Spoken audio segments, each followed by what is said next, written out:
오늘 저희들에게 주시는 하나님의 말씀은 마가복음 7장 24절부터 30절까지 말씀입니다.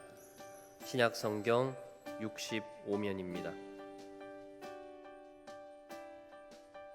예수께서 일어나사 거기를 떠나 두로 지방으로 가서 한 집에 들어가 아무도 모르게 하시려 하나 숨길 수 없더라. 이에 더러운 귀신 들린 어린 딸을 둔 한 여자가 예수의 소문을 듣고 곧 와서 그 발 아래에 엎드리니, 그 여자는 헬라인이요 수로보니게 족속이라. 자기 딸에게서 귀신 쫓아내 주시기를 간구하거늘 예수께서 이르시되 자녀로 먼저 배불리 먹게 할지니 자녀의 떡을 취하여 개들에게 던짐이 마땅치 아니하니라. 여자가 대답하여 이르되 주여 올소이다마는 상 아래 개들도 아이들이 먹던 부스러기를 먹나이다. 예수께서 이르시되 이 말을 하였으니 돌아가라. 귀신이 내 딸에게서 나갔느니라 하시매, 여자가 집에 돌아가 본즉 아이가 침상에 누웠고 귀신이 나갔더라. 아멘. 중국에서 발생한 코로나19 바이러스가 멈춰지질 않고 있습니다. 우리나라에도 지난 2월에 첫 확진자가 나온 이후로 무려 2만 명 이상의 많은 분들이 확진 판정을 받고 또 감염 치료를 받았습니다. 백신과 치료제가 개발되기까지는 빨라야 내년이고 멀게는 내후년까지도 기다려야 된다는 답답한 소식입니다. 더욱이 안타까운 것은 이 코로나19 때문에 교회들마다 대면 예배와 비대면 예배를 언제까지 반복해야 될지 걱정들이 앞서고 있는 것입니다. 그러나 여러분, 기억해야 될 것은 14세기 유럽에 그 무서웠던 흑사병이 광풍처럼 몰아닥쳤는데 무려 그 기간이 300년입니다.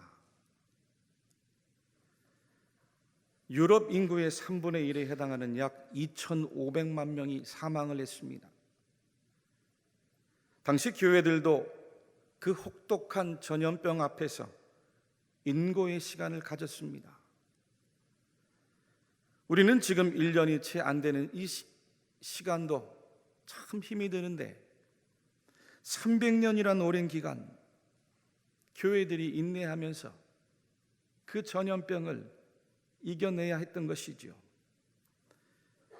종교개혁자 마르틴 루터가 1527년에 치명적 흑사병으로부터 도망칠 수 있는 것인가 하는 조그마한 소책자를 발행을 했습니다.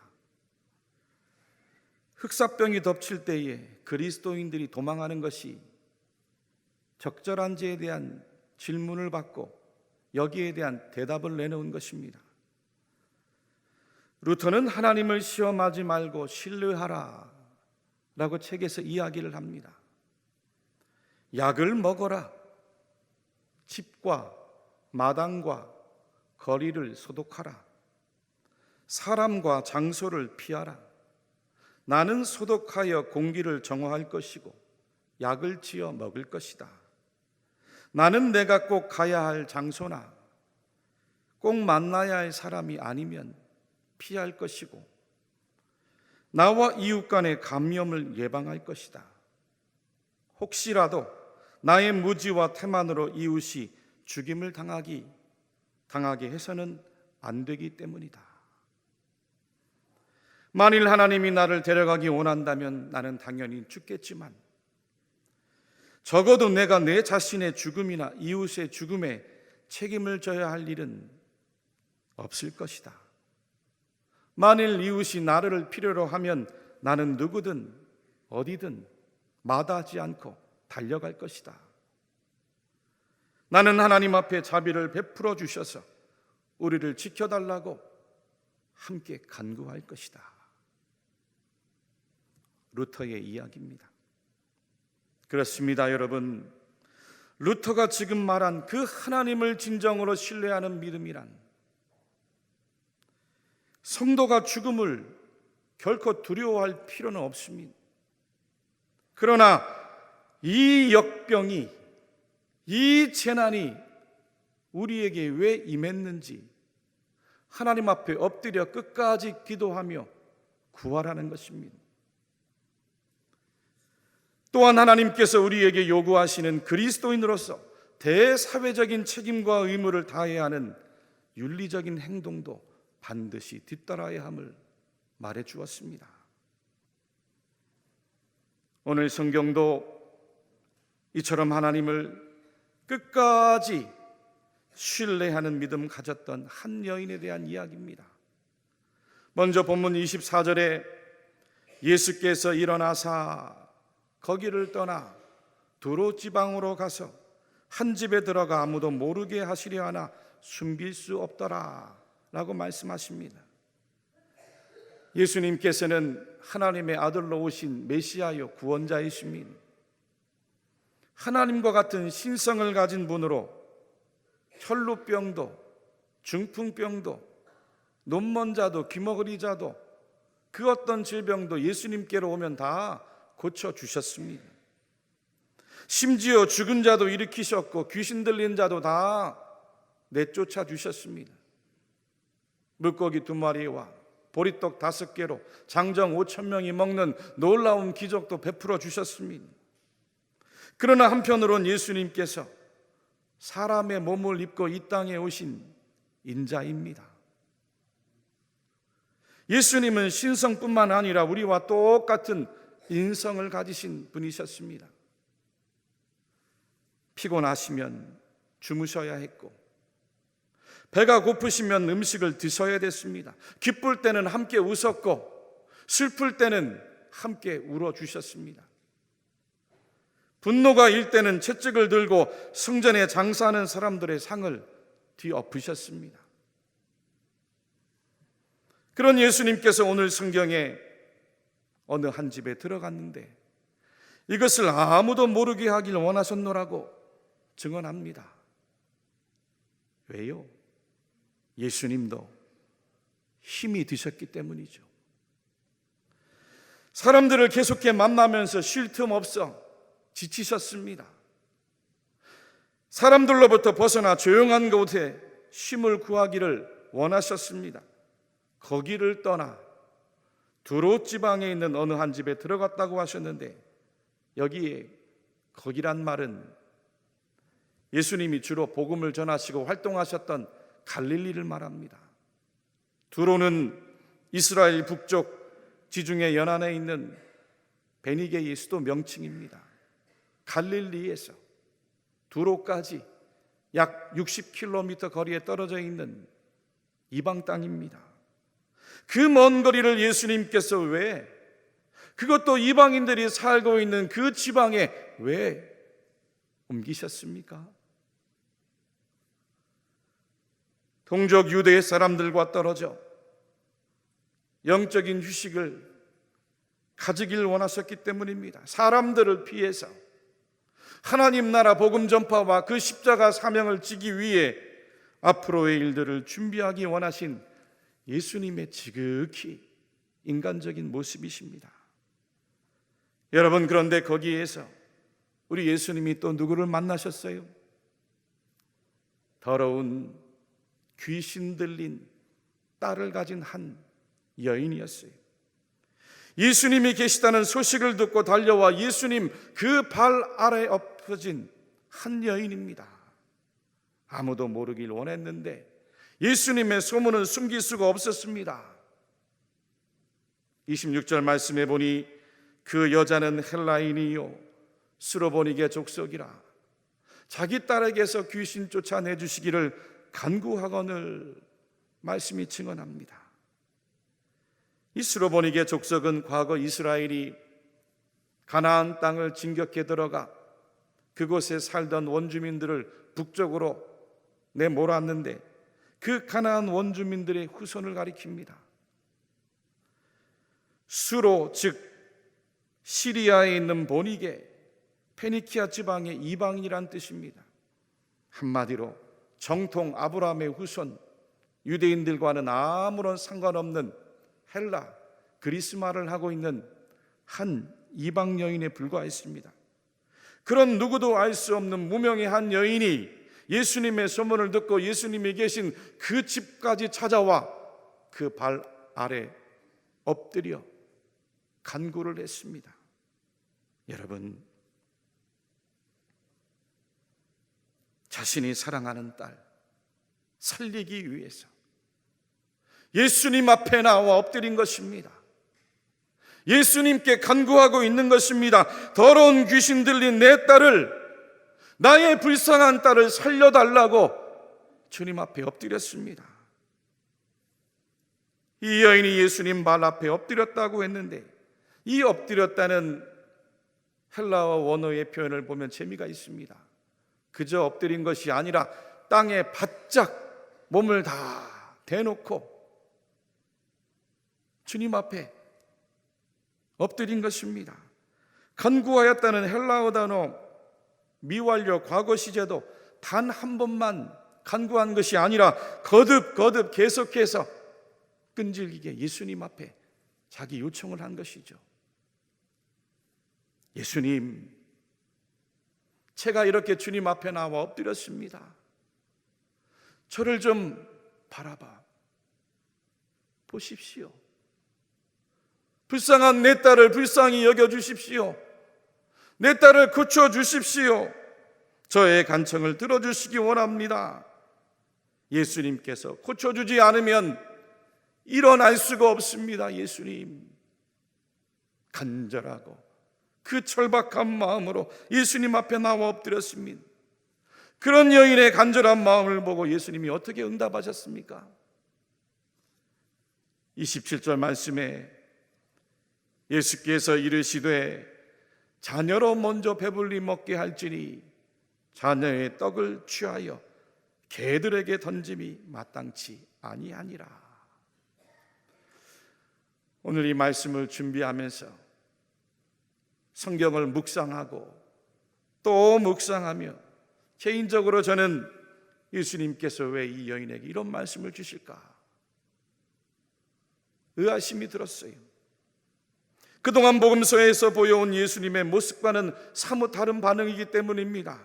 바리새인이었던 니고데모가 사람들의 눈길을 피하여 밤중에 찾아왔을 때 예수님은 진실로 내게 이르노니 사람이 거듭나지 아니하면 하나님의 나라를 볼 수 없느니라. 진지하게 천국 복음의 진리를 들려주셨습니다. 유대인들이 그렇게 증오했던 세리장 삭개오가 그 돌무화과 나무 위에 올라가 있을 때도 예수님은 삭개오를 쳐다보시고 이르시되 삭개오야 속히 내려오라. 내가 오늘 내 집에 유하여야 하겠다. 다정하게 삭개오의 이름을 불러주셨습니다. 사마리아 수가성 우물가에 만난 그 5 남편을 둔 여인도, 간음하던 현장에서 붙잡혀온 그 부정한 여인에게도 예수님은 뭐라 하지 않았습니다.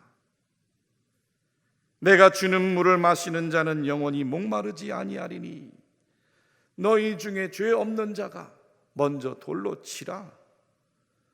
나도 너를 정죄하지 아니하노니 가서 다시는 죄를 범하지 말라. 언제나 따뜻하고 변함없는 주님의 인자한 음성을 들려주신 분이 바로 예수님이십니다. 그런 예수님이 지금 이 스로보니게 여인에게 얼마나 냉정한지 모릅니다. 귀신 들려 평생을 고생하고 살아온 그 불쌍한 딸 데리고 왔는데 그 여인을 향해 뭐라고 했습니까? 개라고 했습니다. 당시 유대인들이 하나님을 모르는 이방인을 향하여 개라고 했습니다. 경멸하면서 모멸감을 주었는데 오늘 예수님이 이방 여인을 향하여 그 유대인들이 하는 표현을 그대로 한 것입니다.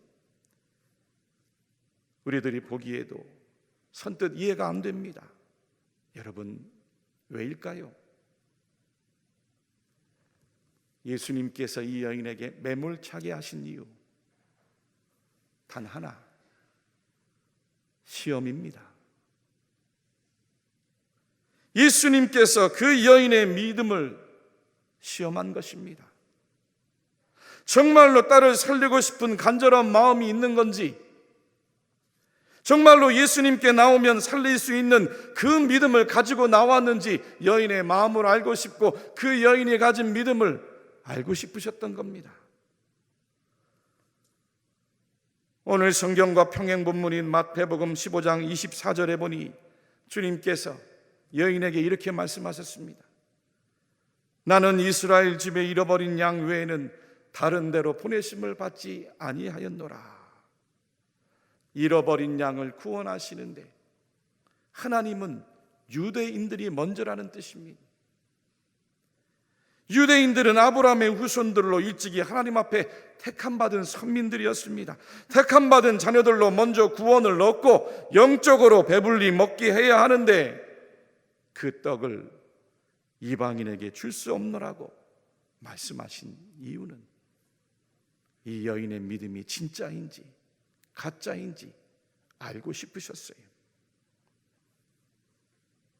그저 예수님의 소문만 듣고 한번 이야기하는 건지 시험하신 것입니다. 사랑하는 교우 여러분들이요, 지금 많은 사람들이 우리 사회가 더 이상 코로나19 이전으로 돌아갈 수 없노라고 이야기들을 하고 있습니다. 뉴노멀이라고 합니다.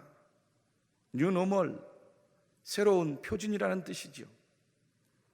4차 혁명이 시작이 되었는데 과거의 생각, 과거의 기준, 과거의 행동으로는 앞으로의 세계를 살아갈 수가 없다는 뜻입니다.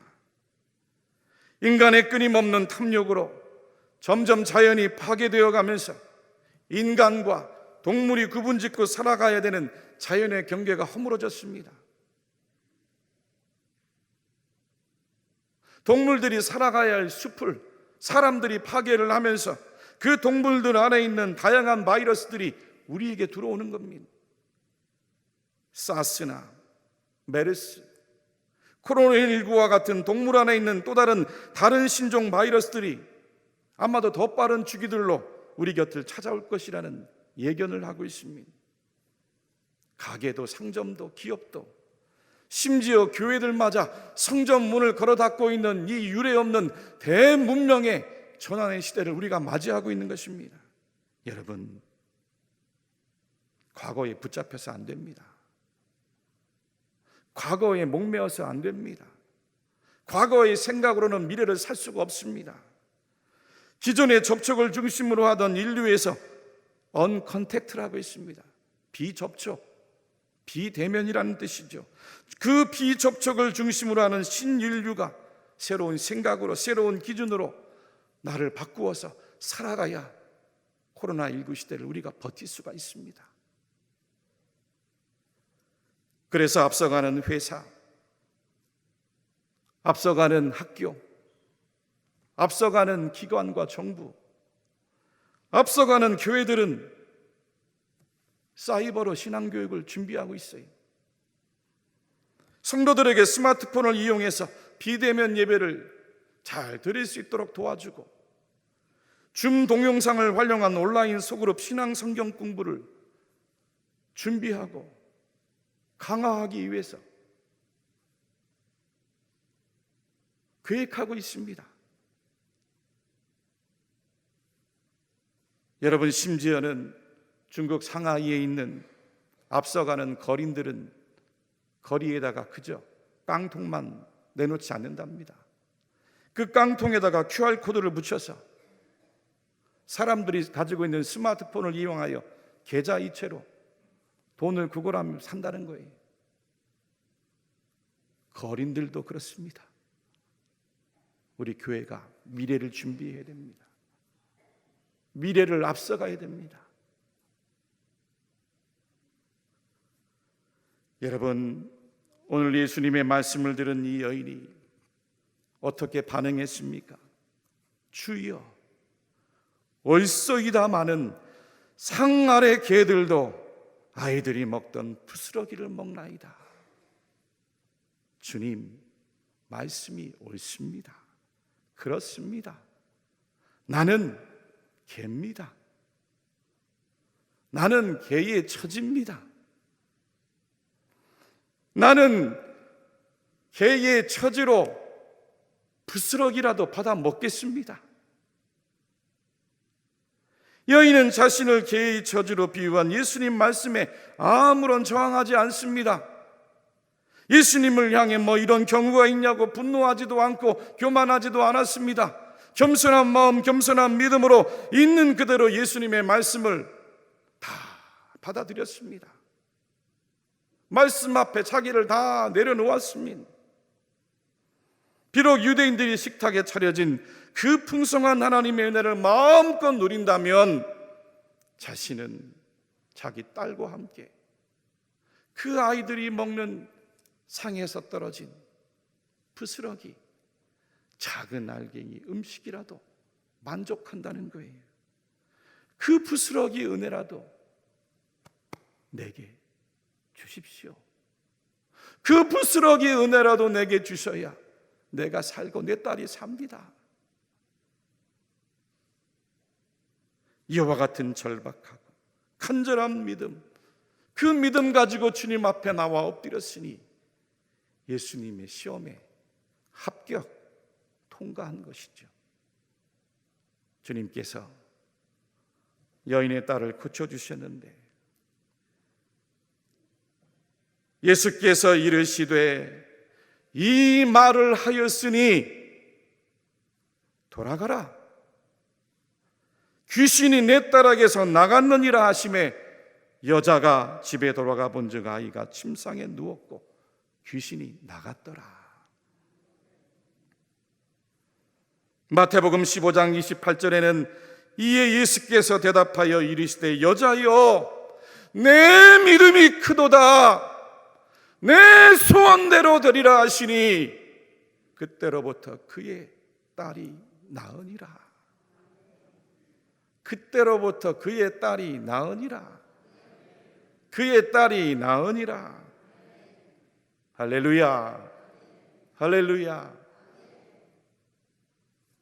어느 집사님이 공구 사업을 하시는데 직원 둘을 데리고 주로 중국에 수출하면서 연매출 1억을 조금 넘기셨답니다. 그런데 우리나라가 사드 문제로 중국과의 관계가 어려워지자 중국 판로가 막혀버렸어요. 문을 닫아야 할 어려운 형편에 놓이게 된 것입니다. 그렇다고 당장 다른 일을 할 수 있는 것도 아니고 가족의 생계가 막막해졌습니다. 답답한 마음에 생전에 나와보지 않았던 새벽 기도를 오셨는데 하루, 이틀, 일주일, 열흘, 한 달 새벽에 나와 기도하면서 목사님 말씀을 듣는 가운데 은혜를 받았습니다.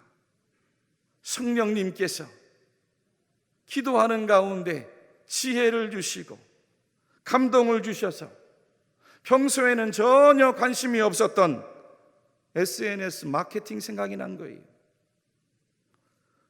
원래 손재주가 뛰어나셔서 물건의 품질만큼은 자신이 있었는데 온라인에다가 그 물건을 올렸더니 소위 말해 대박이 났습니다.